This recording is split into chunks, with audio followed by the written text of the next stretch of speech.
जो आदिवासी कम्युनिटी है, भगवान बुद्ध से उनका परिचय जो है वो बहुत पहले से रहा है।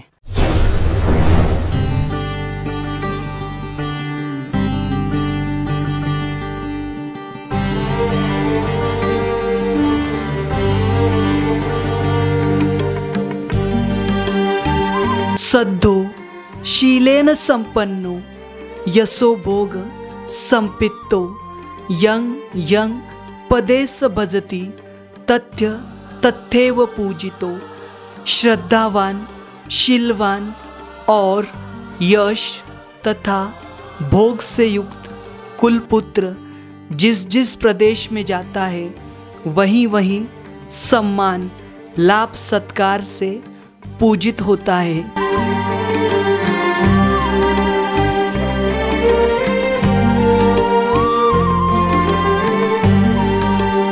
यह प्रकृति है, सबको आजमाती है। कितनी ताकत है हौसलों में, कितना गहरा है सागर और उसकी गहराई नापती है।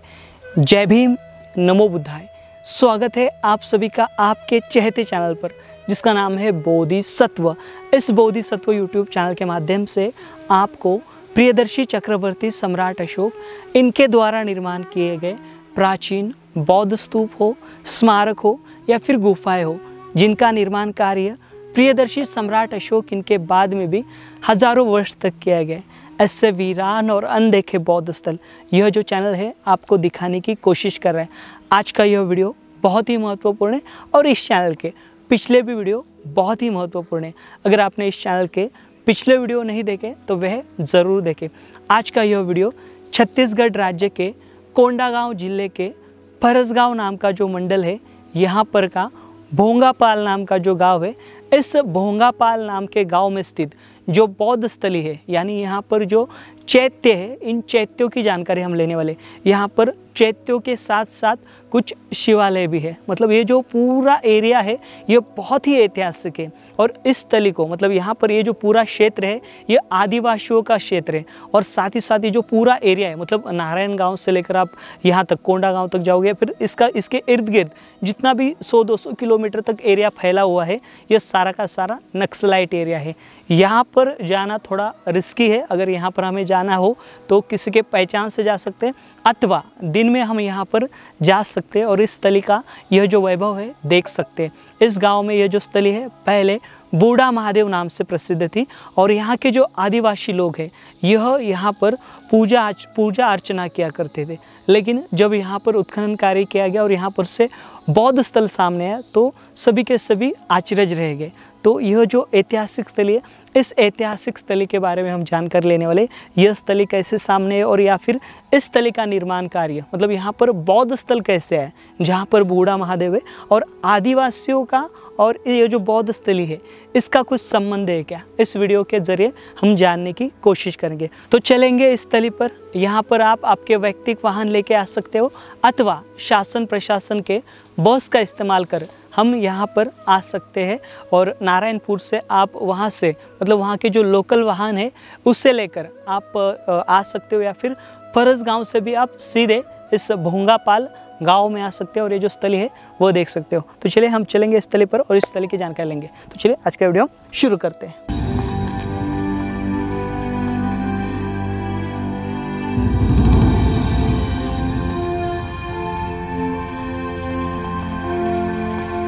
भोंगापाल यह स्थल नागपुर से 380 किलोमीटर की दूरी पर, रायपुर से 240 किलोमीटर की दूरी पर, साथ ही कोंडागांव से 50 किलोमीटर की दूरी पर और फरसगांव से 30 किलोमीटर की दूरी पर तमोरा नदी के तट पर बिहंड जंगल में स्थित है। यह स्थल प्राचीन काल में दक्षिण कोसल के दायरे में आता था, जहां ईसा पूर्व 3री सदी में सम्राट अशोक इनका शासन हुआ करता था। साथ ही दक्षिण कोसल में सम्राट अशोक इनके द्वारा स्तूप निर्माण किया गया था। स्थानिक लोग इस चैत्य की भगवान बुद्ध की मूर्ति को डोकरा बाबा और भोंगा बाबा इस नाम से पूजते थे। साथ ही सिरहा लोग इस मूर्ति को तंत्र विद्या के देवता गांडा देव के नाम से संबोधित करते थे अथवा यहाँ के शिवालय में स्थित सप्तमातृका की मूर्तियों को गांडा देव की पत्नियां मानते थे। साथ ही यह स्थल बूढ़ा महादेव इस नाम से प्रसिद्ध है। डोकरा का मतलब बूढ़ा होता है। बूढ़ा यानी वरिष्ठ, सभी ज्ञान में पारंगत, वह भगवान बुद्ध ही है। यहाँ के लोगों ने तांत्रिक शक्तियों की प्राप्ति के लिए शिवलिंग और भगवान बुद्ध की मूर्ति का इस्तेमाल किया था। यहाँ पर के तांत्रिकों द्वारा फैलाई गई अफवाहों के अनुसार लोगों ने सम्मोहन शक्ति के प्राप्ति के लिए भगवान बुद्ध की मूर्ति का नाक और शिवलिंग की ऊपरी सतह घिसकर प्राप्त दोनों चूर्णों को मिलाकर सम्मोहन चूर्ण के नाम से सेवन करने लगे थे। इस प्रकार विभिन्न तांत्रिकों ने पूरी प्रतिमा को घिसकर सम्मोहन चूर्ण का नाम देकर लोगों को मूर्ख बनाया था।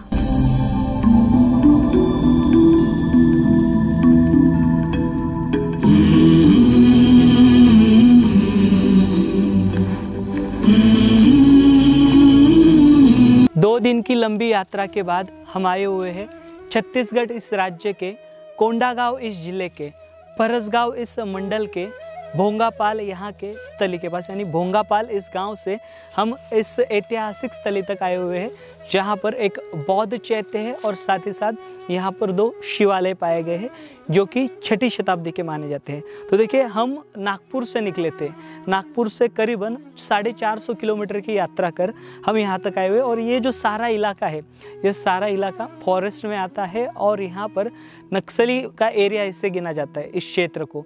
तो यहाँ पर आने के लिए हमें बहुत सारी दिक्कतों का सामना करना पड़ा। हम थोड़ा सहमे हुए थे, डरे नहीं थे, सहमे हुए थे कि इस क्षेत्र में हम आएंगे तो कैसे आएंगे या फिर मतलब यहाँ पर कोई दिक्कत तो नहीं आएगी। इस बात की जो चिंता है हमारे मन में थी। लेकिन हम यहाँ पर आते समय कुछ जगहों पर रुके जहाँ पर बस्ती है, वहाँ पर रुके और कुछ समय विश्रांति करने के बाद हम यहाँ पर जो है ये जो भोंगापाल है, इस भोंगापाल इस गांव तक आए हुए।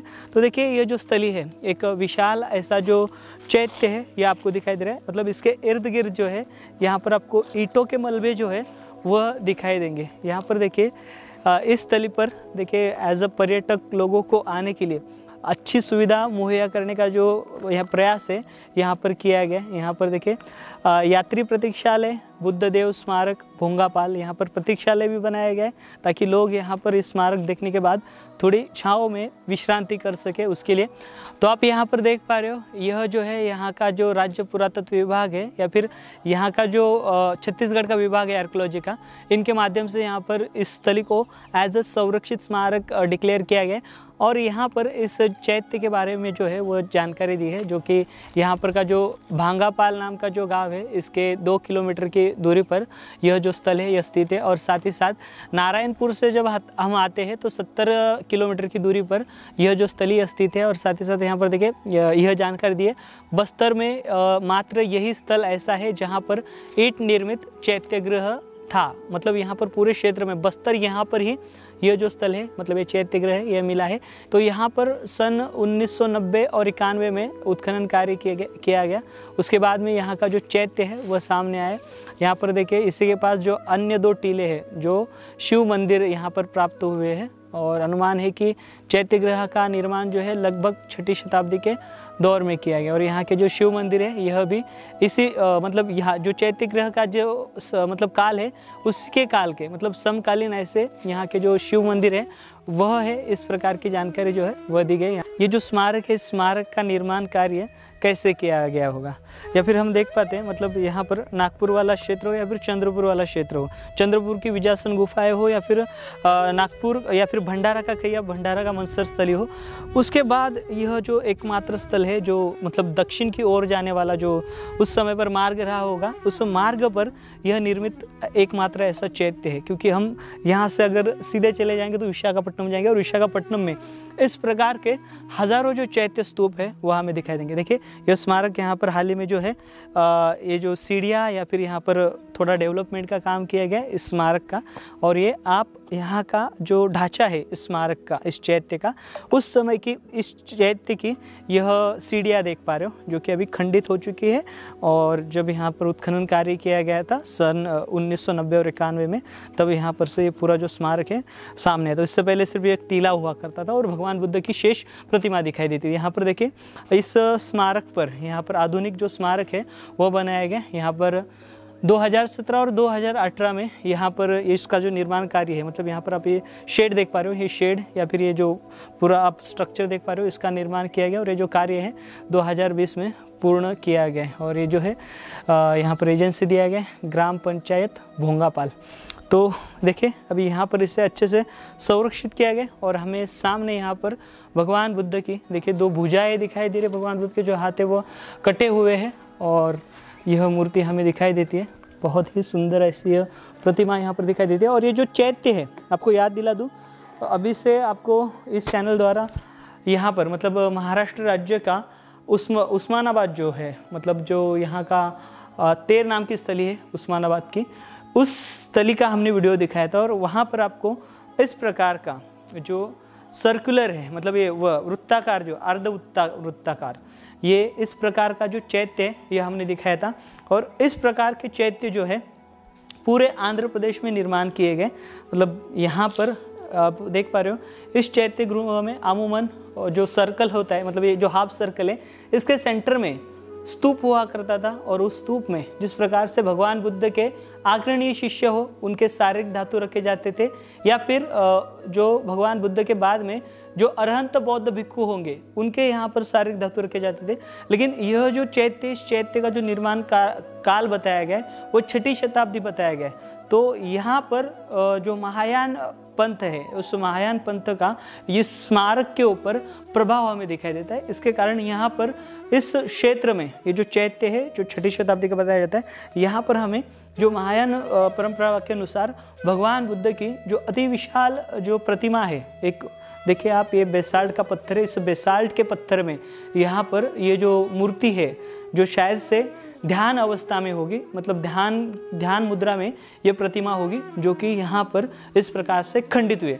तो ये जो स्मारक बना हुआ है ये 6ठी शताब्दी में किसने बनाया होगा, ये भी सवाल आपके मन में उत्पन्न होता होगा। तो ये जो यहाँ पर मतलब इस क्षेत्र में नल वंश नाम के जो राजा हुआ करते थे, नल वंश के जो नरेश यहाँ पर रहा करते थे, इन नल वंश के नरेशों द्वारा यहाँ पर यह जो यहाँ का भोंगापाल का जो स्मारक है या फिर ये जो क्षेत्र है यह उनके दायरे में आता था 6ठी शताब्दी में। उसके कारण यहाँ पर जो ये पूरा जो आप स्ट्रक्चर देख पा रहे हो, इसका जो निर्माण कार्य है वह हुआ है। मतलब यहाँ पर बौद्ध हो एज वेल एज यहाँ पर वैदिक परंपरा के अनुसार यहाँ पर शैव मंदिर हो, शिव मंदिर हो, उनका जो निर्माण कार्य है 6ठी शताब्दी में जो है यहाँ पर जो राजाश्रय उस समय पर जो ट्रेड रूट हुआ करता होगा जो साउथ को जाता होगा उस समय पर, यानी 6ठी शताब्दी में भी यहाँ पर से बौद्ध भिक्खु गुजरा करते होंगे। उसके कारण यहाँ पर के ये जो नल वंश के जो नरेश थे, इनके माध्यम से यहाँ पर ये जो स्मारक है या फिर ये जो चैत्य है इसका निर्माण कार्य किया गया होगा। यहाँ पर का अंदर का ये जो आप यू आकार देख पा रहे हो ये लगभग 15 से 20 फीट का है। और इसके बाहर की जो परत है 30 फीट के आसपास का, इसका same as it is U आकार में आउटर लेयर रहा होगा और इसके ऊपर शायद से लकड़ियों का इस्तेमाल कर काम किया गया होगा। तो अभी हम देखें, हम यहाँ पर इस प्रतिमा के पास है और इस प्रतिमा के यहाँ पर आप देख पा रहे हो यहाँ पर ये प्रार्थना स्थल है। तो यहाँ पर जो है उस समय पर अभी हाल मतलब आधुनिक हम फूल हार या फिर जो कुछ भी हो यहाँ पर रख कर हम यहाँ से प्रेयर करते हैं। तो ठीक उसी प्रकार से प्राचीन काल में भी यहाँ पर भगवान बुद्ध के यहाँ दीप जलाते होंगे और यहाँ पर बौद्ध भिक्खु बैठकर भगवान बुद्ध की जो है वो प्रार्थना किया करते होंगे। और इस चैत्य के अलावा यहाँ पर छोटे मोटे ओटिव स्तूप रहे होंगे, क्योंकि यहाँ पर बहुत से मिट्टी के जो मलबे हैं, मतलब टीले, छोटे छोटे टीले, उसका जो मलबा है वह हमें दिखाई देता है। मतलब ये जो क्षेत्र है, ये क्षेत्र काफ़ी विशाल रहा होगा, क्योंकि यहाँ पर कॉम्बिनेशन है ही है, लेकिन उसके अलावा अन्य भी बहुत सारे जो स्मारक रहे होंगे छोटे छोटे, वो शायद से वक्त के मार से वह पूरे क्षतिग्रस्त हुए होंगे। तो देखिए अभी हम इस स्मारक के बाहरी हिस्से में आए हुए, और बाहरी हिस्से में यहाँ पर ये जो स्मारक है, स्मारक का मलबा देखिए, जो ईंटें है, देखिए ईंटें बहुत बड़ी है, मतलब जो मौर्यकालीन ईंटें होती है या फिर गुप्तकालीन जो ईंटें, मौर्यकालीन बड़ी होती है, जो गुप्तकालीन ईंटें होती है थोड़ी उससे यह बड़ी ईंटें है। और ये स्मारक का जो आउटर लेयर देख पा रहे हो, यहाँ पर से जो है, मतलब एक तो अंदर से भी यहाँ पर जो परिक्रमा है वह की जाती थी, और यहाँ पर से भी इस जो स्मारक है, स्मारक की परिक्रमा की जाती थी। तो देखिए आप ये आउटर लेयर का हिस्सा देख पा रहे हो, यहाँ पर ये बहुत ऊंचा रहा होगा, पिछला ये जो पूरा हिस्सा है ये बहुत ऊंचा रहा होगा, लेकिन अभी यहाँ पर इसका शेष जो मलबा है वह आप यहाँ पर देख पा रहे हो। और यह छत्तीसगढ़ का एकमात्र आपको हम चैत्य दिखा रहे, बाकी छत्तीसगढ़ में इस प्रकार का जो चैत्य गृह है वो आपको देखने को नहीं मिलेगा। जिस प्रकार से हम 2-2.5 किलोमीटर की यात्रा कर यहाँ तक आए हुए, तो यहाँ पर सामान्य लोगों का आना कठिन है, बहुत ही मुश्किल है। ये आउटर लेयर देख पा रहे हो, और इसके बाहर देखिए यहाँ पर ये विहार है, बहुत बड़ा विहार भी है। देखिए सिर्फ चैत्य नहीं, तो यहाँ पर आपको ये विहार का स्ट्रक्चर दिखाई दे रहा है, मतलब इसी को लगकर यहाँ पर कुछ रूम भी, सेल भी थे। देखिए यहाँ पर दिखाई दे रहे हैं आपको, यहाँ पर पीछे हिस्से में वो सेल, यहाँ पर भी सेल, मतलब यहाँ पर चैत्य गृह के साथ कंबाइंड जो है शेल हुआ करते थे। ये देखिए यहाँ पर इसका आउटर लेयर, यहाँ पर साइड में शेल थे यहाँ पर, तो उसके बीचों बीच में चैत्य है। 10x6 के ये है मतलब सेल है, ये सेल आपको दिखाई दे रहे इस प्रकार के, देखिए। और यहाँ पर ये जो मलबा है जो टूटा फूटा है, उसे अच्छे से रखने का जो प्रयास है यहाँ पर किया गया है। तो इस प्रकार से यह जो चैत्य है, इस चैत्य का जो आउटर लेयर है और यहाँ की जो दीवार है शेष, वो हमें दिखाई दे रही है। आइए यहाँ पर, ये देखिए यहाँ पर अभी हम देखें फिर से यहाँ की जो सीढ़ियाँ है, सीढ़ियों के इस साइड से आएंगे तो हमें यहाँ पर इस चैत्य की बाहरी परत में ये जो जिस प्रकार से मैं बात कर रहा था आपसे, कक्ष है करके, सेल है करके, तो यहाँ पर देखिए यह बड़े बड़े जो सेल है यहाँ पर स्थित थे। मतलब यहाँ पर जो मंक है वह विहार किया करते थे। देखिए ये बड़ा है, देखिए इस प्रकार का है।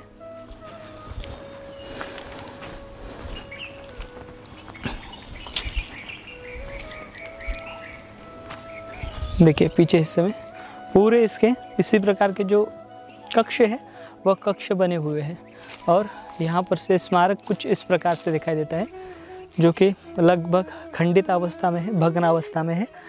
लेकिन यहाँ पर भगवान बुद्ध की जो प्रतिमा है और ये जो पूरे मलबे है, इससे हम इसका अंदाजा लगा सकते हैं भव्यता का। और यहाँ पर से ये जो आउटर लेयर, ये जो डिज़ाइन है, यहाँ पर आपको चैत्य की जो डिज़ाइन है, यहाँ पर जो लेयर है इसका, ये लेयर आपको दिखाई देगा। मतलब उस समय पर जो कारागिरी की गई होगी, या फिर इस चैत्य का जो प्लास्टरिंग किया गया होगा, उस प्लास्टर के ऊपर कुछ उस समय पर तस्वीरें भी बनाई गई होगी। लेकिन वक्त की मार से और यहाँ पर यह जो स्मारक है इस प्रकार से अनदेखा किए जाने के बाद में, मतलब प्राचीन काल में ही ये जो स्मारक है इस प्रकार से भग्न, खंडित और वीरान पड़ा हुआ है, जो कि हाल ही में सामने आया हुआ है। तो देखिए अभी हमने यहाँ का यह चैत्य देख लिया है। सिर्फ यह चैत्य ही नहीं, इस पूरे क्षेत्र में इसके इर्द गिर्द छोटे मोटे स्मारक रहे होंगे, और उसके अंदर छोटे छोटे स्तूप भी रहे होंगे, या फिर महाकाय बौद्ध स्तूप भी यहाँ पर स्थित होंगे, क्योंकि यहाँ पर पूरे ईंटों के मलबे जो है इस पूरे क्षेत्र में वो बिखरे हुए। मैं आपको बता दूँ, यहाँ पर देखिए, यहाँ पर भी यह जो ईंटों का मलबा है आपको दिखाई देगा। देखिए इस जगह पर वो, मतलब जहाँ पर उत्खनन स्थली है वहाँ से कुछ ही दूरी पर, मतलब यहाँ पर छोटे छोटे ईंटों के आपको ढांचे दिख रहे हैं।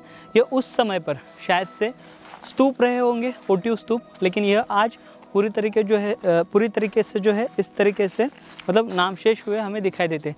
देखिए यहाँ पर जो आदिवासी समूह है, इस आदिवासी समूह का जो संबंध है इन बौद्ध स्थलों से रहा होगा, क्योंकि यहाँ पर आपने देखा है डोकरा बाबा नाम से भगवान बुद्ध की जो है पूजा की जाती है या फिर अर्चा की जाती है। तो यहाँ पर ये जो आदिवासी कम्युनिटी है, भगवान बुद्ध से उनका परिचय जो है वो बहुत पहले से रहा है, और शायद से यहाँ पर मतलब जैसे समय निकलता गया उसी प्रकार से वे अपनी मूल संस्कृति से बिछड़ते गए होंगे। इसके कारण यहाँ पर मतलब यहाँ के जो आदिवासी हैं वो अपनी परंपराओं को करते हुए हमें दिखाई देते हैं। तो देखिए यहाँ पर कि अभी हम दूसरी स्थली पर जा रहे हैं, तो आपने देखा यहाँ का इलाका पूरा वन्य इलाका है, और यहाँ पर आना थोड़ा मुश्किल है और यात्रा भी करना थोड़ा कठिन है, क्योंकि ऐसी यात्रा करना मतलब असंभव है। थोड़ा सा यहाँ का लोकल मतलब यहाँ के लोकल जो इश्यू है उन्हें भी फेस करना पड़ता है, और साथ ही साथ लॉन्ग जर्नी भी करनी पड़ती है। देखिए अभी यहाँ से आपको शेड दिखाई दे रहा है, यहाँ पर यहाँ का जो दूसरा स्मारक है, यहाँ पर 3 स्मारक है टोटल। तो देखिए जब हम चैत्य की ओर जाते हैं, चैत्य से पहले मतलब यहाँ पर 150 मीटर पहले यहाँ का जो दूसरा स्मारक है, यहाँ पर 3 टोटल स्मारक है, उसमें से जो दूसरा स्मारक है यह स्थित है। मतलब यहाँ पर एक शिवालय है, और वह शिवालय जो है वह कैसे हुआ करते थे। हमने चैत्य तो देखे, मतलब चैत्य का हमें यू आकार दिखाई दे रहा है, लेकिन यहाँ पर देखिए जो शिवालय है, शिवालय का आकार कुछ इस प्रकार से हमें दिखाई दे रहा है। देखिए यहाँ पर इस स्मारक मतलब चैत्य का कैसा पूरा आपको यू आकार दिखाई देता है, या फिर साउथ में आपको इस चैनल द्वारा हमने सर्कुलर चैत्य गृह दिखाए, लेकिन यह पूरे चौकोन आकार का है, और चौकोन आकार से इसका जो ये है मतलब इसका जो निकलने वाला द्वार है, नक्काशी द्वार, वो हमें दिखाई देता है। और यहाँ पर इस स्मारक में यहाँ पर बीचों बीच जो है जो लिंग है, लिंग की स्थापना की जाती थी। तो यहाँ पर ये बाहर वाला हिस्सा देख पा रहे हो, और इसी प्रकार का जो हिस्सा है जिसे प्रोटेक्ट करके रखा गया लिंग के साथ, वह आपको दिखाते हैं। आइए, यहाँ पर दूसरा जो शिवालय है ये बाहर का देखा हमने, और यहाँ पर दूसरा जिसे अच्छी तरीके से संरक्षित किया गया। देखिए तो यहाँ पर उस समय पर मतलब बौद्ध भिक्खु हो या फिर उस समय पर जो यहाँ पर भगवान शिव की आराधना करने वाले जो साधु होंगे, वह शायद से यहाँ पर वे दोनों का संगम हमें इस स्थली पर दिखाई देता है। देखिए यहाँ पर ये दूसरा मतलब जो देख पा रहे हैं हम यहाँ पर दूसरी स्थली, यहाँ पर ये जो स्मारक है चौकोन आकार में है, और उसका एंट्रेंस और ये गर्भगृह में मतलब जिस प्रकार से चैत्य यू आकार में देखा, ठीक चैत्य में जिस प्रकार से जो स्तूप होता है मतलब स्थापित होता है, ठीक उसी प्रकार से यहाँ पर ये जो शिवलिंग है, इस शिवलिंग की जो है स्थापना की गई है। जो आप सर्कुलर आकार देख पा रहे हो, यह योनि का आकार बनाया गया है, और यहाँ पर ये जो लिंग है, यह लिंग हमें दिखाई देता है, यह भी इस प्रकार से खंडित हुआ दिखाई देता है। और दूसरा भी स्मारक है, वह भी देखेंगे, और यहाँ से हम निकलने की कोशिश करेंगे, क्योंकि अंधेरा हो जाएगा तो यहाँ से जाना थोड़ा मुश्किल पड़ेगा। देखिए स्मारक, इस स्मारक का अब देख पा रहे हो, ये 4 फीट इसका चौड़ी परत है इस दीवार की, और ये चौकोन आकार में है। जो चैत्य है वो यू आकार में देखा हमने, तो यहाँ पर चौकोन आकार में अंदर गर्भगृह दिखाई दे रहा है, उसके एंट्रेंस गर्भगृह, और इस प्रकार का ये जो स्मारक, और इस स्मारक पर देखिए इस प्रकार की जो उस समय पर कलाकृति है या फिर ये जो आर्किटेक्चर है, इस प्रकार से बनाया गया था। सेम दोनों स्मारक को जो है ईंटें सेम इस्तेमाल की गई है, और ये पहला ऐसा स्मारक होगा जो इस प्रकार से ईंटों में निर्मित है, और यह एकमात्र छत्तीसगढ़ में अभी यह स्थित है। देखिए इससे पहले हमने आपको साउथ के सारे स्थल दिखाए थे, साउथ में इस प्रकार का कॉम्बिनेशन हमें देखने नहीं मिला था, लेकिन यहाँ पर छत्तीसगढ़ में यहाँ पर बौद्ध और शैव का इस प्रकार का कॉम्बिनेशन देखने मिला है।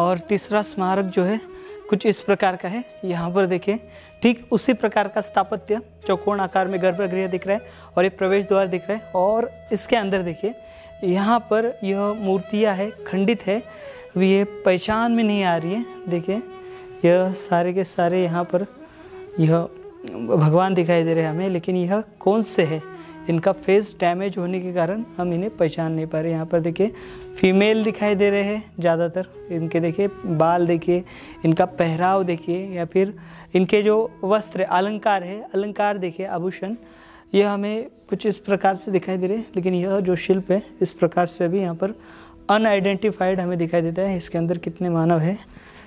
1 2 3 4 5 6 7 8 प्रकार के यहाँ पर यह शिल्प जो है, मानवीय शिल्प, वह हमें दिखाई दे रहे हैं। और यह स्मारक देखिए छोटा है, ज़्यादा बड़ा नहीं है। और यहाँ पर इसका जो दूसरा स्मारक है, इसका जो गर्भगृह है दूसरा, तो दूसरा इस प्रकार से, और इसके अंदर जो है छोटा सा जो लिंग है वह स्थापित किया गया। जिस प्रकार से हमने अभी बड़ा देखा, ठीक उसी प्रकार से यहाँ पर जो छोटा है वह हमें दिखाई देता है। यहाँ पर इस स्थली को, मतलब ऐसे स्थलों को यहाँ पर जो आदिवासी समूह है उनके माध्यम से बूढ़ा महादेव या फिर बड़ा महादेव, इस प्रकार से इनको जो नाम है वह दिया जाता है। और यह एक बहुत ही विशिष्ट प्रकार का स्थापत्य है। और यही स्थापत्य जो है बाद में, मतलब बड़ा भव्य स्थापत्य हुआ करता था, जिनका बाद में पत्थरों में इनकी जो रचना है इन स्मारकों की वह की गई है। और इस प्रकार से यहाँ पर ये जो पूरे स्मारक हैं हमें इस प्रकार से इस क्षेत्र में बिखरे हुए दिखाई दे रहे हैं। तो देखिए आज हमने आपको यह जो स्थल है यहाँ तक आना आम तौर पर नामुमकिन है, तो यह स्थल दिखाने की कोशिश की है। तो देखिए इस प्रकार से यह स्मारक अभी देखेंगे। यहाँ पर हमने थोड़ा सा मुआयजा किया, अन्य कोई स्मारक या फिर कुछ स्मारक के मलबे मिलते हैं क्या, तो यहाँ पर बहुत से ऐसे छोटे मोटे जो मलबे हैं वो बिखरे हुए, या फिर बहुत से जो अवशेष यहाँ के हैं वह बिखरे हुए हमें दिखाई देते हैं। जैसे इस प्रकार से बड़ी शिला हुआ करती थी यहाँ की, इस जो भी यहाँ पे स्थापत्य रहा होगा उसकी यह नींव है, यह टूटी हुई है पूरे इस तरीके से। तो यह बिखरा हुआ स्मारक इस प्रकार से हमें दिखाई देता है। तो मिलेंगे अगले वीडियो के साथ, अगले जानकारी के साथ। तब तक आप अपना ख्याल रखिए, मिलेंगे। जय भीम, नमो बुद्धाय, जय भारत।